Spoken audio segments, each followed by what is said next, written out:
kulanti wacan oo wanaagsan daawadayaal asxaabteena cusub asxaabta kasii horeysay bulshaweynta Soomaaliyeed qaybaheeda kala duwan bahda YouTube-leyda iyo social media-sha kale dhammaantiin walaalayaal waxaan idinku salaamayaa salaanta islaamka assalaamu calaykum waraxmatullaahi wabarakaatuh. salaan kadib daawadayaal arrimaha Hana Abuukar ayaan rabaa inaan ka hadlo oo aan muuqaalkeeda soo dhigay 3 maalmood ka hor. arrintaasi dad badan ayaa kaamantiyo ka bixiyay, dad badan ayaa aragtiyo kala duwan ka qabo muuqaalkaasi aan soo dhigay. sidoo kale arrinta Hana Abuukar waa lagu kala aragti duwan yahay, inkastoo dadka intooda badan ugu badan yihiin ma u qabo inay tahay qof khiyaano wado.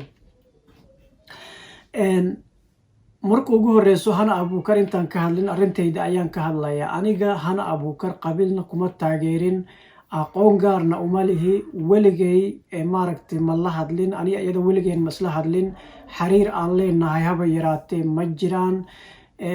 in fact haddii aan run idiin sheego xataa qabiilkay tahay ilaahay uguma garanayo. ayadana sidoo kale ma taqaano, weligeed inay arkin ayaa dhici karto. alaa xaal xiriir naga dhexeeyo aan Hana Abuukar u daneynayo haba yaraatee ma jirto. arrinta aan ka hadlay waa arrin ani ii muuqatay, qaabka aan wax u arkay ayaan ka hadlay. arrimo ayaa la soo qaaday oo la yiri dad badan ayay dhacday, dad badan ayay dhibaateysay, caddeemo ayaa la hayaa. arrimo noocaasi ayaa comment dadka intooda badan kusoo qoreen. aad iyo aad baad mahadsantihiin.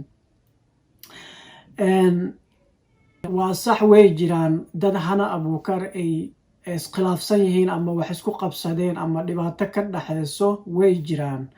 hasi ahaatee Hana Abuukar kaligeed ayada ayaa gardarre iskale ma oran karo.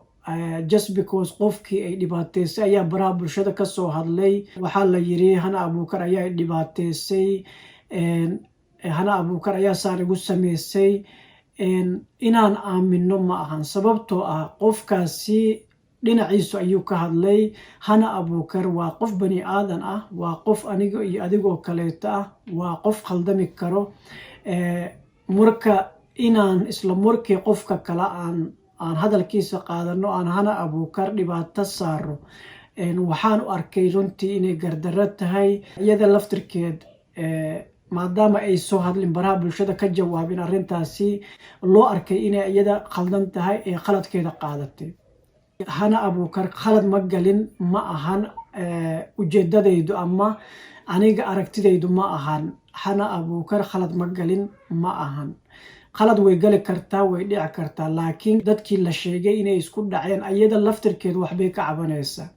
ayada laftirkeed waa la ikhyaanay ayay oranaysaa.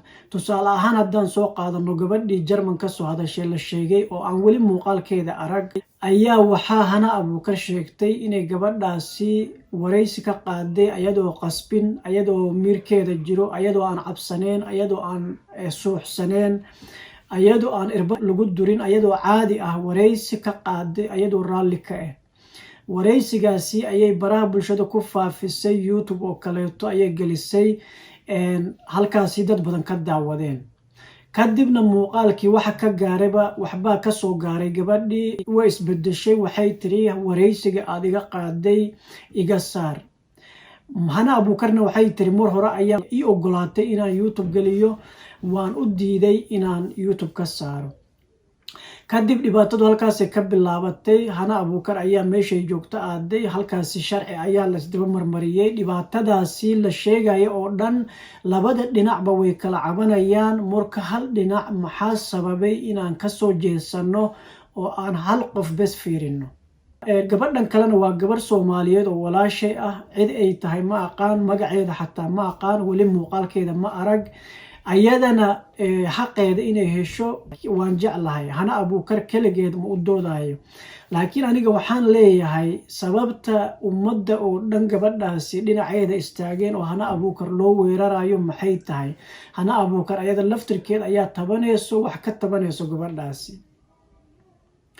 sidoo kale dad kale ayaa jira la yiri oo Hana Abuukar dhacday.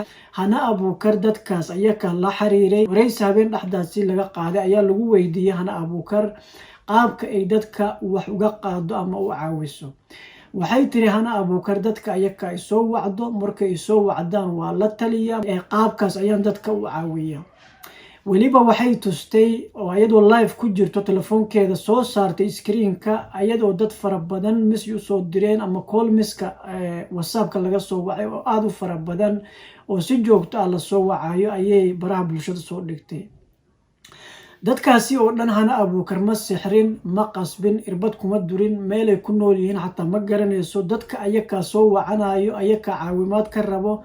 qofka hadduu uusan waxba ku qabanin ama dhibaato lala kulmayo arrimihiisana cid soo wacanayso ma jirto.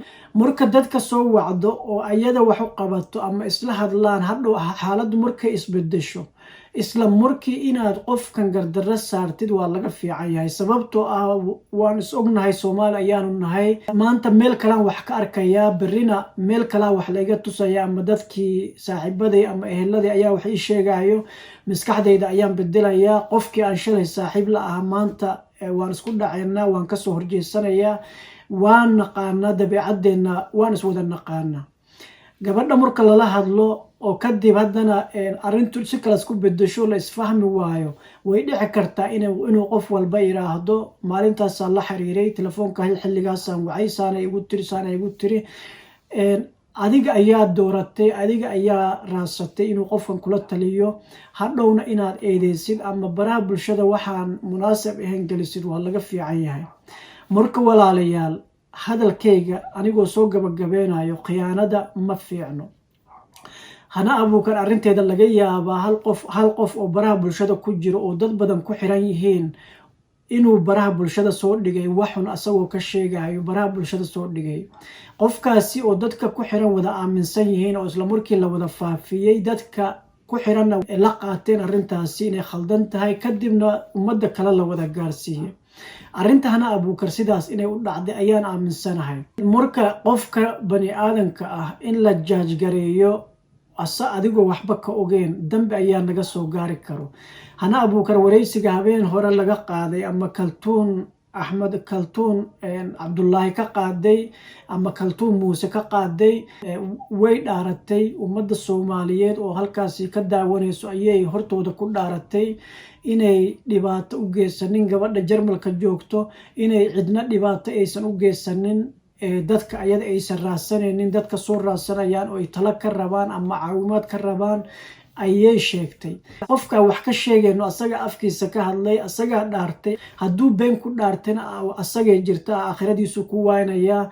annaga maxaa nagu kallifay inaan ka daba shidanno, aan ka hari wayno oo aan qofkan maaragtay habeen iyo maalin dhibaato ka sheegno?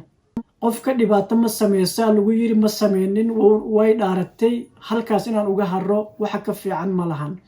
sababtoo ah annagoo dhan waana laga sarreeyaa, ilaahay baa naga sarreeyo, ilaahay baa nala xisaabtamayo. qofka wax qarinayo, qofka wax isdaba marinayo, qofka wax khiyaanayo, qof walba ilaahay wuu la socdaa. ama been ku dhaaro ama run ku dhaaro, ilaahay wuu kula socdaa. haddii aan ilaahay aamino, aan arrintan ilaahay ku daanno, maxaa ka wanaagsan? qof walba inuu reeyuu rabaa, qof walba inuu murankan ku guuleystuu rabaa, qof walba inuu doodan ku guuleystuu rabaa, qof walba inuu maqlo hana abuukar oranayso aniga ayaa dad khiyaanay, aniga ayaa saas sameeyey. qof walba inuu arkuu rabaa, saan aaminsanahay. taasi ma dhacayso, way dhaaratay. halkaas ma uga hari karaa Soomaaliyeed? ayada iyo ilaahay ma isku daan karaa? dadka wax ka cabanayo ama wax ka sheeganayo, haddii ay run sheegayaan iyo haddii ay been sheegayaanna, ayaka iyo ilaahay ma isku daan karaa? qof bani aadana aakhiradeenna inaan ku waayno waa laga fiican yahay. aniga arrintaasi halkaas ayaan uga baxayaa. qofku hadduu dhaarto, meel kale oo maaragta la geenaya ma jirto, maxkamad kale oo ka sarreyso dhaarta ilaahay ma jirto. ani halkaas ayaan uga haray. waxaan rajeynayaa dadka intooda badan inay ku qancaan. inta daawato wayba daawato, inta daawanina intaas inay uga haraan ayaan rajeynayaa. ugu dambeyn waxaan la dardaarmayaa dhammaantiin inta daawanayso, inta daawan doonto, walaalayaal, laba qof markay isku dhacaan, adigoo labadoodaba cabashadooda aad maqlin, aad wada dhageysanin, halkii qof oo marka ugu horeyso aad maqashay oo dhibaato weyn kuu sheegtay, ha la safanin.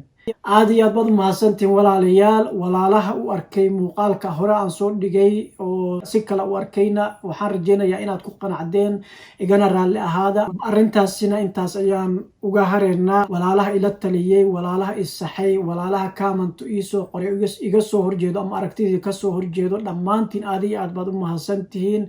waayo waqtigiina qaaliga ayaad geliseen, muuqaalkaasi daawateen, qoraalkaasi waqti aad geliseen, waqtigiina aad geliseen waad ku mahadsantihiin, iyo aragtidiinana waad ku mahadsantihiin. runtii mar walba commentigiina wax badan ayaan ka baranayaa. dad ila talinaya ayaa jiro oo aan taladooda qaato, wax qalada haddaan galo aan iska saxo. sidoo kale dhiirigelin ayay ii tahay inaan commentiyadiina aan aqriyo, halkaasi runtii aan aragtidiina kala socdo. aad iyo aad baad u mahadsantihiin. mar kale muuqaalka laftirkiisa aragtidiina ka dhiibta. arrimahaasi aniga shaqsiyan intaas ayaan uga haray, maadaama arrintu dhaarta gaartay, qofku dhaartay. halkaasi haddii aan dhaafo islaamnimadeyda ama diinteyda ayaan shaki gelinayaa. halkaas ayaan uga harayaa maadaama qoftaasi ay dhaaratay.